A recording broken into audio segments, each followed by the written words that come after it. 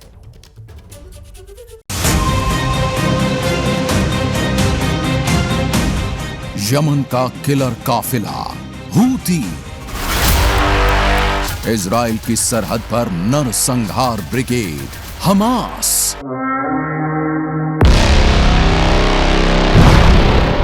और इन सबसे खतरनाक लेबनान का हिजबुल्लाह। इजराइल के खिलाफ ट्रिपल एच का लश्कर तैयार है। इंतजार है तो सिर्फ सुप्रीम लीडर के ऑर्डर का। अमेरिका और इजराइल की खुफिया एजेंसियों को कंफर्म इनपुट मिला है कि ये महाजंग का हफ्ता है, यानी इसी हफ्ते कर सकता है ईरान महाजंग का ऐलान।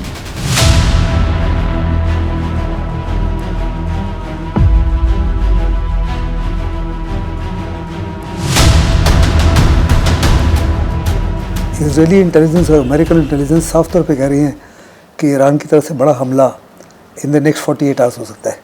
क्या वो नेक्स्ट 48 आवर्स में होता है या 72 आवर्स में होता है, ये तो is a question of speculation.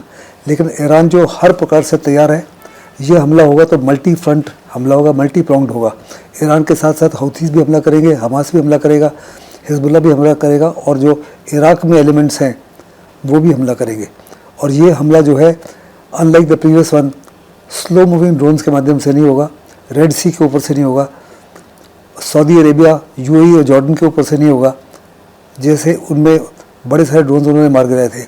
ये हमला होगा इराक की टेरिटरी, सीरिया की टेरिटरी और लेबनान के थ्रू। आप यकीन नहीं करेंगे, लेकिन जो यूरोप ईरान को गंभीरता से नहीं लेता, जो ईरान का मजाक उड़ाता है कि उसके पास परमाणु बम नहीं है, वो भी इस बार घबराया हुआ है। घबराने की वजह भी बताएंगे, लेकिन उससे पहले जान लीजिए कि आखिर कैसे ईरान ने बातचीत का आखिरी रास्ता बंद किया और जंग का गेटवे खोल दिया। फ्रांस के राष्ट्रपति Emmanuel Macron, German chancellor Olaf Scholz और ब्रिटेन के प्रधानमंत्री कीयर स्टमर ने ईरान से संयम और शांति से काम लेने की अपील की थी।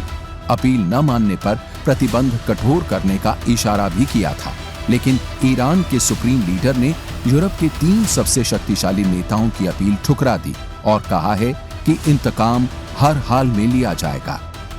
इस इंतकाम के बारे में अमेरिका के रक्षा मंत्रालय पेंटागन को पूरी खबर है। तभी तो जुलाई में ही अमेरिका ने परमाणु हमला करने वाली पनडुब्बी यूएसएस जॉर्जिया को भूमध्य सागर में भेज दिया था। रविवार की शाम अमेरिकी रक्षा मंत्री लॉर्ड ऑस्टिन ने इजराइल के रक्षा मंत्री या वो गैलेंट से बातचीत की। इस बातचीत के बाद एक परमाणु पनडुब्बी तेजी से मिडिल ईस्ट की तरफ बढ़ने लगी और उसके कुछ ही देर बाद aircraft carrier group Abraham Lincoln भी मिडिल ईस्ट की ओर बढ़ चला। 13 अगस्त बीतता और 14 अगस्त की तारीख आती, उससे पहले तेल अवीव में धमाके होने लगे। हमास का दावा है कि M90 रॉकेट से उसने इजराइल को दहलाया है। ईरान ने साफ तौर पर कह दिया है कि जो इजराइल ने किया, हानिया को जो उनके गेस्ट थे उसको तेहरान में मारा, उनकी सॉवरेनिटी को वायलेट किया, उनके देश को की इंटेग्रिटी को वायलेट किया, बहुत बड़ा झटका दिया। उन्होंने कहा चाहे वो युद्ध विराम हो या युद्ध विराम नहीं हो, हम हर प्रकार से उसको पनिश करेंगे ताकि उसकी आने वाले समय में ज़रूरत ना हो इस माफी की दोबारा कार्रवाई करने के लिए। और ये कहा कि अगर हम उसको पनिश नहीं करते तो यकीनन इजराइल जो है इस माफी की कार्रवाई दोबारा करेगा और ईरान के अंदर भी किसी प्रकार के हमले कर सकता है। लेकिन जिन्हें लग रहा है कि जंग में ईरान का पलड़ा हल्का है और ट्रिपल एच भी इजराइल और अमेरिका को चैलेंज नहीं कर पाएंगे, उनके लिए एक और वर्ल्ड ब्रेकिंग न्यूज है। ईरान को अमेरिका के सबसे बड़े दुश्मन ने खुल्लम खुल्ला सपोर्ट कर दिया है।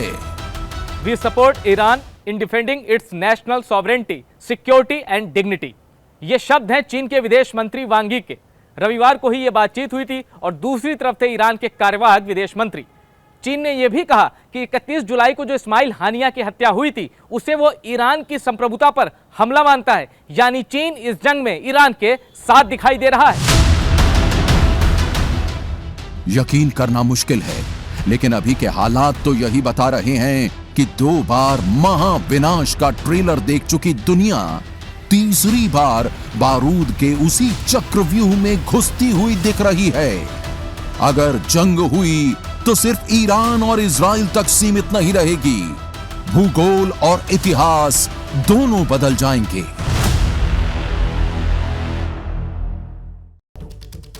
तो नई जंग की आशंकाओं के बीच बड़ी खबर आ रही है। ईरान के साथ इजराइल के तनाव के बीच बड़ी खबर है अमेरिका से। अमेरिका ने इजराइल को करीब $19 बिलियन के हथियार बेचने की मंजूरी देने का फैसला लिया है। हथियार सौदे में इजराइल को 50 F-15 लड़ाकू जेट, 32,000 से अधिक टैंक राउंड और 50,000 मोर्टार राउंड देने का समझौता हुआ है। तो ये तस्वीर और ये खबर भी बताती है कि कितने बड़े पैमाने पर युद्ध की तैयारियां चल रही हैं। एक तरफ ईरान की तरफ से तैयारियों का जो सिलसिला है वो दिख रहा है, वहीं बड़ी खबर यह है कि अमेरिका ने इजराइल को करीब $19 बिलियन के हथियार बेचने के मंजूरी देने का फैसला लिया है।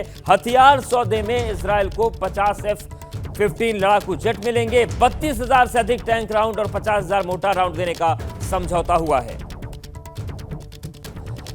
और इस बीच एक और बड़ी खबर है, ईरान और इजराइल के बीच जंग शुरू होने की चेतावनी हर रोज आ रही है। और इसी बीच अमेरिका ने दावा किया है कि आज इजराइल पर ईरानी हमला होने की उम्मीद नहीं है। अमेरिका को आशंका है कि ईरान इस हफ्ते इजराइल पर हमला कर सकता है। अमेरिका ने इन हमलों के लिए अपनी तैयारी कर ली है। यूएस ने मिडिल ईस्ट में मिसाइलों से लैस पनडुब्बी भेजी है, तो लगातार पूरी दुनिया की निगाहें इन दोनों देशों पर बनी हुई है। इन सब के बीच अमेरिका ने यह दावा किया है कि आज इजराइल पर ईरानी हमला होने की उम्मीद नहीं है। अमेरिका को आशंका है कि ईरान इस हफ्ते इजराइल पर हमला कर सकता है।